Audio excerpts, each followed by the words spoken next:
Bonjour ou bonsoir à tous. Cela dépend de l'endroit où vous vous trouvez. Moi, c'est Miles, journaliste pour le compte de Nos Capsules, votre YouTuber préféré. Dans cette première vidéo, je vous suggère qu'on regarde ensemble cette actualité qui nous vient de l'Iran avec le guide suprême qui menace les États-Unis.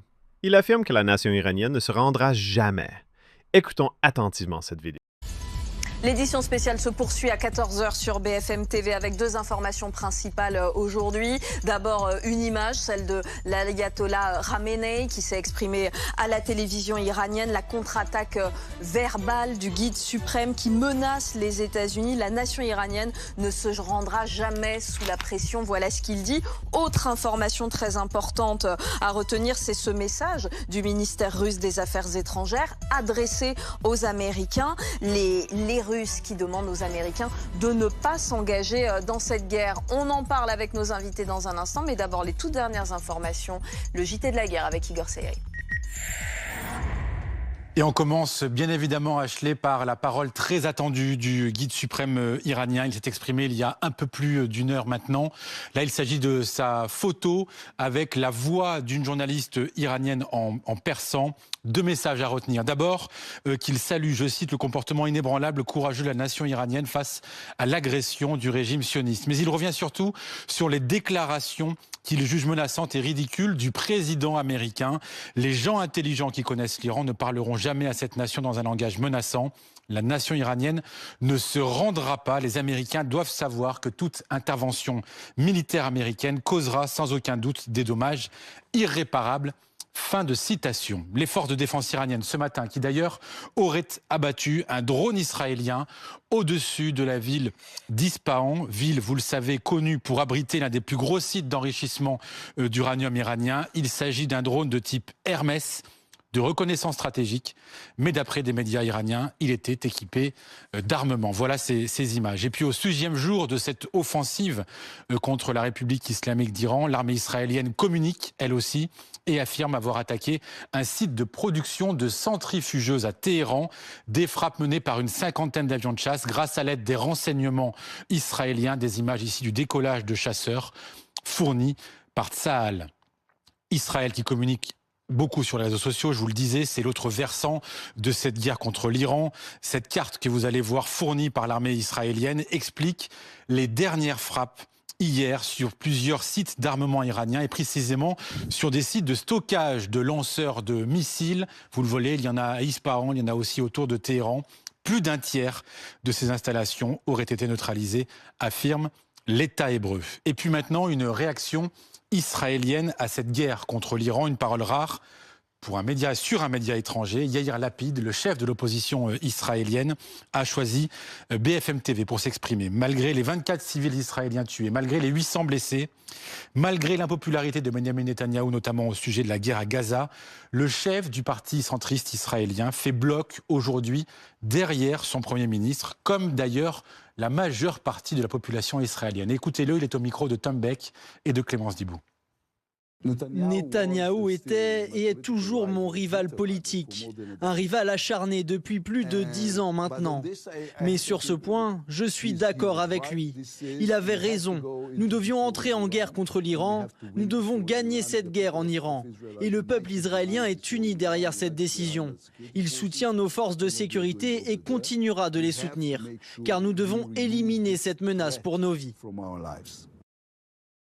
Et voilà, Ashley, pour l'essentiel de l'actualité autour de cette guerre d'Israël contre l'Iran. Merci Igor. On apprend à l'instant que plusieurs explosions ont été entendues à Téhéran en début d'après-midi. Une fumée noire qui est visible sur les hauteurs de la ville. Voilà ce que disent nos confrères de l'AFP. Arrêtons-nous sur l'image de la mi-journée. L'ayatollah Khamenei qui est en train de s'exprimer à la télévision iranienne. Plusieurs messages adressés à la fois aux États-Unis, à la population iranienne également. Pourquoi s'exprime-t-il maintenant ?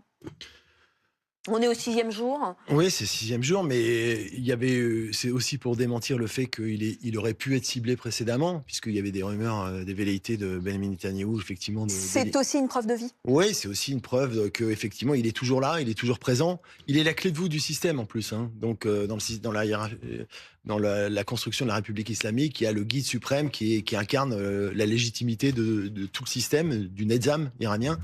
Et donc, c'est pas pour rien d'ailleurs qu'il est visé spécifiquement par Benjamin Netanyahou, même si apparemment le président Donald Trump a préféré pour l'instant ne pas justement donner suite aux velléités du Premier ministre israélien. Donc c'est une manière de se positionner. Il a eu un discours très véhément, hein, et très. Alors c'est intéressant parce que il fait référence à la fierté iranienne en parlant de vulgarité justement de l'ultimatum de Donald Trump sur une capitulation pour un grand vieux pays effectivement et une histoire trimillénaire. Et là c'est aussi pour mobiliser la fibre nationaliste iranienne, hein, qui est très forte, même chez les détracteurs patentés du système. Et puis il a évoqué précédemment, un petit peu avant, il avait dit que la bataille commence, et il évoque une bataille qui est la bataille de justement des premiers temps de l'islam, d'Ali, la bataille de Khaybar contre une tribu juive, et donc c'est qui avait eu lieu en 628. Juste après, et il fait référence explicitement à Ali avec l'épée Zulfigar, etc. Et donc il y a toute une mythologie, une iconographie qui est mobilisée justement pour affronter la situation actuelle. Si on va un tout petit peu plus loin, est-ce que ça signifie que le régime pourrait avoir peur d'un soulèvement de la population et que ce message est aussi une façon de leur dire « vous inquiétez pas, on tient la barre » ? C'est en fait, dans cette communication, il y a 3 éléments. En fait, il y a toujours 3 audiences, on pourrait dire, qui sont conviées lorsque vous avez ce type de message. Le premier, c'est effectivement d'abord en interne vers sa propre population, et il est important effectivement de donner le sentiment que quelqu'un est aux manettes, alors que effectivement, avec ces frappes de décapitation, ça devient risqué aujourd'hui de s'approcher de la tête de l'État, puisqu'il y a de grandes chances d'être littéralement physiquement éliminé. On évoquait le fait d'être chef d'état-major des armées, c'est-à-dire une mission qui dure à peu près 3 jours avant d'être identifié et éliminé. Donc c'est vrai qu'il y a une forme de prise de risque. Deuxième message, c'est directement ou indirectement envers les adversaires. Les adversaires du régime, bien évidemment, c'est Israël, mais aussi, aujourd'hui, les États-Unis. Troisième niveau, mais tout aussi important, c'est vers ceux qui sont potentiellement encore non alignés ou qui sont des alliés et des partenaires. On peut penser, par exemple, à la Russie, parce que c'est à peu près la seule dernier grand allié qui se soit positionné. Oui. Ceux dont on ne parle pas, finalement, pendant ce temps-là, les missiles volent, mais les pétroliers continuent à naviguer, c'est la Chine. En fait, réellement, dans ces derniers jours, Pékin est relativement silencieux. Ils ne sont pas inactifs. On sait qu'ils ont joué un rôle, notamment dans la déconflictualisation entre l'Iran et l'Arabie Saoudite. Mais ces jours-ci, ils sont effectivement très silencieux. La Russie qui a adressé un message à Donald Trump par la voix du ministère des Russes des Affaires étrangères. On ira à Moscou dans un instant, mais d'abord Washington. Donald Trump est-il levé, Antoine Hollard? Est-ce qu'il a réagi aux dernières déclarations de l'ayatollah Khomeini? Alors Trump est sûrement déjà levé, mais pour le moment, pas de réaction du côté américain. En tout cas, on voit que sur le terrain, les États-Unis ont déjà apporté une sorte de réponse aux menaces iraniennes. Ils ont nettement musclé leur présence militaire dans la région, avec notamment l'envoi d'un porte-avions supplémentaire. En soi, c'est une forme de réponse à l'Iran, un message qui est envoyé, parce que ce porte-avions pourra être utilisé pour protéger les intérêts américains dans la région, notamment les bases américaines. Et c'est donc un message adressé à l'Iran, une façon de dire au régime des Mollahs que s'ils s'en prennent aux intérêts américains, ils feront face à toute la puissance de feu américaine. Trump, de son côté, a également durci le ton contre l'Iran. On l'a vu hier, il a multiplié les menaces sur son réseau social en exigeant notamment la capitulation sans condition du régime. Selon la presse américaine, Trump est de plus en plus favorable à une intervention militaire, de plus en plus favorable à des frappes contre les sites nucléaires iraniens. Mais à ce stade, il n'a pas encore pris de décision définitive. Il hésite, notamment parce que son propre camp est divisé entre ceux qui le poussent à y aller et ceux qui lui disent « Attention, il y a un risque, le risque d'être entraîné dans un nouveau conflit », ce dont les électeurs trumpistes ne veulent absolument pas. Rappelons que Trump a été élu sur la promesse d'être un homme de paix et de ne plus engager de militaires américains dans de nouvelles guerres lointaines qui ne concernent pas les Américains, en tout cas dont beaucoup d'Américains pensent qu'elles ne les concernent pas. Du coup, Trump temporise. Il sait qu'avant éventuellement d'appuyer sur le bouton, il va devoir préparer les esprits et convaincre une partie de son électorat qu'il est nécessaire de frapper l'Iran. Antoine Lard, correspondant de BFM TV à Washington. Une entrée en guerre des États-Unis qui ferait les affaires des Israéliens parce qu'ils aimeraient compter sur une bombe spécifique qu'on va aller voir avec vous, Général Pellistrandi. C'est une bombe anti-bunker qui permettrait d'aller toucher des installations militaires et nucléaires qui sont enfouies de façon très profonde. Cette bombe s'appelle la GBU-57. Présentation. Alors, il faut comprendre que la problématique pour les Israéliens, c'est que les installations souterraines iraniennes, elles sont en profondeur. Et donc, ils ne disposent pas de cette fameuse bombe. Donc, une bombe qui fait 30 000 livres, hein, c'est l'équivalent donc de 13 tonnes dans nos mesures. Sa capacité, c'est qu'elle va pénétrer très profondément, vous voyez, à plus de 60 mètres de profondeur. Comme par hasard, c'est dans cette tranche-là, sous terre, sous le béton, eh bien que les Iraniens ont leurs installations d'enrichissement de l'uranium. Et donc, avec ce type de bombe extrêmement performante, on peut envisager de détruire les zones où les Iraniens préparent l'arme nucléaire. Est-ce qu'une seule de ces bombes pourrait permettre de toucher un site comme le site de Fordo? Nous sommes dans le nord-ouest de l'Iran, un site qui est enfoui à quoi, 80 mètres? Oui, alors c'est dans la montagne, il y a à la fois, on va profiter, les Iraniens profitent de l'épaisseur du sol, du béton, du granit, et c'est vrai qu'il faut aller profondément. Alors, est-ce qu'une bombe unique suffirait? Tout dépend de la taille, bien sûr, des installations. Mais il est vrai qu'elle causerait beaucoup de dégâts, et s'il y a une, voire deux, voire 3 bombes, eh bien, il est sûr que les installations souterraines dont on connaît parfaitement la localisation, eh bien, seraient fortement endommagées, voire totalement détruites.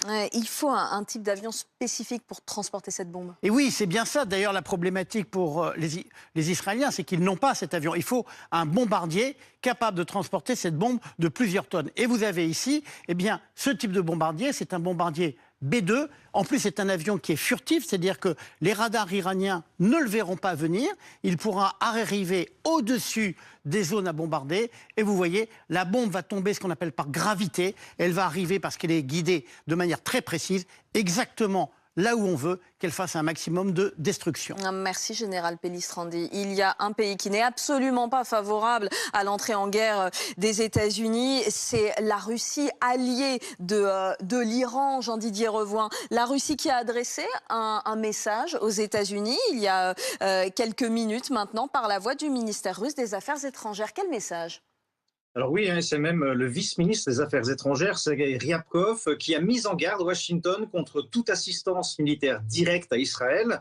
Il n'a pas précisé quelles mesures pourrait prendre Moscou si Washington devait venir à l'aide militairement de son allié israélien. Mais il justifie son point de vue par le fait qu'une telle haine, qu'elle soit spéculative ou théorique, comme il le dit, déstabiliserait gravement la situation dans son ensemble. On sait que Moscou et Téhéran sont unis par un partenariat stratégique global qui exclut toutefois une assistance mutuelle directe dans le cas où l'une ou l'autre des parties serait attaquée militairement. Et puis on peut dire que peut-être que cette réaction assez virulente de Moscou intervient en raison du refus de la proposition de médiation qu'avait suggéré Vladimir Poutine au début du conflit. C'est certainement pour cette raison que Moscou prend la défense de son allié iranien avec autant de véhémence. Jean-Didier Revoin, correspondant de BFM TV à Moscou. Ces déclarations russes qui font beaucoup réagir autour du plateau. On y revient dans un instant, messieurs, mais d'abord, j'aimerais qu'on aille en Israël retrouver Clémence Dibou. Clémence, comment les Israéliens réagissent après les propos à la mi-journée de l'ayatollah Khamenei ? Eh bien, c'est une société israélienne souvent disparate, mais qui est unie derrière cette offensive en Iran parce que l'arme nucléaire iranienne s'est perçue, s'est vue, s'est placée comme l'une des menaces principales de l'État hébreu. Et cela touche tout le spectre politique israélien, à commencer par l'extrême gauche, le parti travailliste de Yair Golan, très enclin à dénoncer la guerre à Gaza, notamment par exemple ici, tous les samedis soirs sur cette place de Tel Aviv. Il a été très critique sur le gouvernement Netanyahou ces derniers jours en disant que cette guerre à Gaza n'était pas justifiée rectifier. Et là, nous l'avons croisé avec Tom Beck dans les rues de Tel Aviv hier et il nous a expliqué que là, cette fois-ci, il était derrière Benjamin Netanyahou et sans condition. Et c'est la même chose au centre, notamment avec Yair Lapid, ancien Premier ministre, qui lui aussi nous a expliqué être sans concession derrière Benjamin Netanyahou, un Premier ministre donc qui a pourtant échappé il y a quelques jours à une motion de défiance, notamment sur le fait de devoir envoyer des ultra-orthodoxes, des Israéliens religieux se battre parce que pour l'instant ils sont exempts de service militaire. Il a échappé à une motion de défiance et là, eh bien, on voit la société israélienne resserrer les rangs derrière lui alors que l'offensive à Gaza est de plus en plus contestée. C'est absolument pas la même chose pour cette offensive en Iran. La grande majorité des Israéliens avec qui nous parlons soutiennent bien que leur vie est très inquiétante, notamment toutes les nuits ici. Clémence Dibou avec Tom Beck, les Israéliens pas impressionnés par les propos de Ramenei, pas impressionnés très probablement non plus par les propos du ministère russe des Affaires étrangères qui, je le rappelle, met en garde les États-Unis aujourd'hui contre toute assistance militaire directe à Israël. Alors on a coutume de dire que la Russie est l'allié de l'Iran. Est-ce que les Russes pourraient s'engager au même titre, au même niveau que les États-Unis s'apprêtent à le faire auprès d'Israël ? En aucun cas, probablement non. Pour deux raisons. D'abord parce que même s'il existe une forme de partenariat stratégique, le terme, ce qui est important, c'est de voir dans quelles limites c'est un partenariat et pas une alliance. Une alliance au titre de l'OTAN ou de celle qui militairement engage les États-Unis avec d'autres acteurs internationalement. Sur la Russie et l'Iran, la seule chose que l'on sait, c'est qu'il y a une forme de clause dans les discussions qui est que au cas où l'un des pays sera agressé, l'autre partie s'engage à ne pas être du côté de l'agresseur. C'est-à-dire que c'est véritablement le service minimal. On peut même dire que même si pendant des années, la Russie a littéralement à bout de bras supporté le régime de Téhéran, lui apporté des moyens militaires, de l'expertise technologique.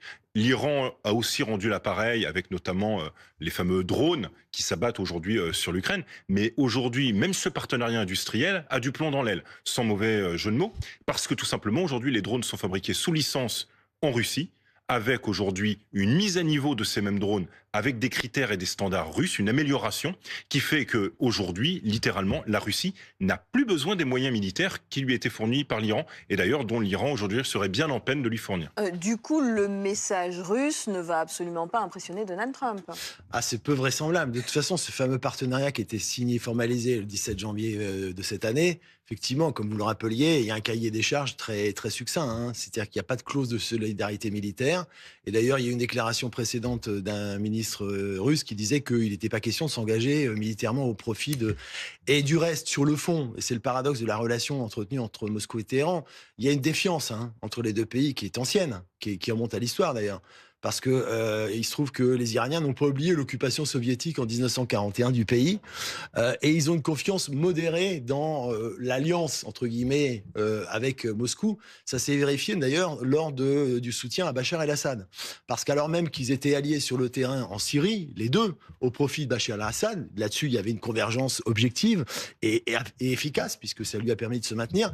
Parallèlement, Vladimir Poutine, il y avait un accord tacite avec Benjamin Netanyahou pour bombarder les milices pro-iraniennes qui étaient justement localisées en Syrie, donc au grand désarroi, au désagrément de Téhéran. Donc on voit bien que c'est une relation qui est empreinte d'ambiguïté, voire de défiance profonde. Il n'y aura pas d'aide militaire. Quel impact diplomatique maintenant, à l'heure où le dialogue reprend péniblement de façon très fragile entre les Russes et les Américains? Est-ce que ce conflit-là pourrait fâcher les deux pays à nouveau? Il y avait de la part de Donald Trump la velléité de solliciter, on va dire, l'entre-gens de Vladimir Poutine par rapport à Téhéran, mais c'était avant l'opération militaire. C'était l'idée que dans la perspective de négocier, il pourrait être bienvenu. D'ailleurs, il y avait dans le coup de téléphone qu'il y avait eu entre Vladimir Poutine et Donald Trump, à propos de l'Ukraine, il y avait eu un passage qui concernait spécifiquement Téhéran, justement. Avant, évidemment, tous les événements qu'on connaît aujourd'hui, avec l'espoir éventuel qu'il y aurait que Moscou puisse être un facilitateur pour faire comprendre un certain nombre de réalités à Téhéran. Manifestement, ça n'a pas été le cas. Et aujourd'hui, finalement, les choses sont dites et on ne reviendra pas en arrière. parce qu'il est peu probable que Vladimir Poutine soit un intermédiaire potentiel pour finaliser la crise. Oui, pour une raison aussi simple, c'est que Poutine profite aussi de cet espace qui lui est libéré par la focale que l'on donne à la guerre entre Iran et Israël pour poursuivre sa campagne de matraquage de l'Ukraine. Et en fait, lui, en réalité, pendant que cette guerre attire les regards, à juste titre, finalement, du monde, eh bien, il y a 2 jours, la plus importante attaque sur Kiev, qui est littéralement passée sous silence. Et quelque part, le temps que Poutine cherche à gagner, il le fait avec le service minimum aussi. C'est-à-dire que forcément, on ne peut pas attendre de la Russie qu'elle se taise et fondamentalement, bien évidemment, elle va rappeler le droit international quand ça l'arrange. Et d'ailleurs, c'est pas inintéressant de voir que c'est une des rares fois où c'est concordant avec le reste de la communauté internationale, mais c'est en même temps discordant par rapport à ses propres pratiques. Puisque ce que fait finalement la Russie, c'est exactement ce qu'elle reproche de faire aux autres. Donc en fait, c'est une sorte de double standard qui est toujours très intéressant à observer. Merci à tous les trois. On continue d'en parler dans un instant. Les 2 informations principales aujourd'hui, la prise de parole du guide suprême iranien à la télévision. Il met en garde les Américains. Et puis, autre mise en garde, celle des Russes envers les Américains également par la voix du ministère russe des Affaires étrangères. À tout de suite.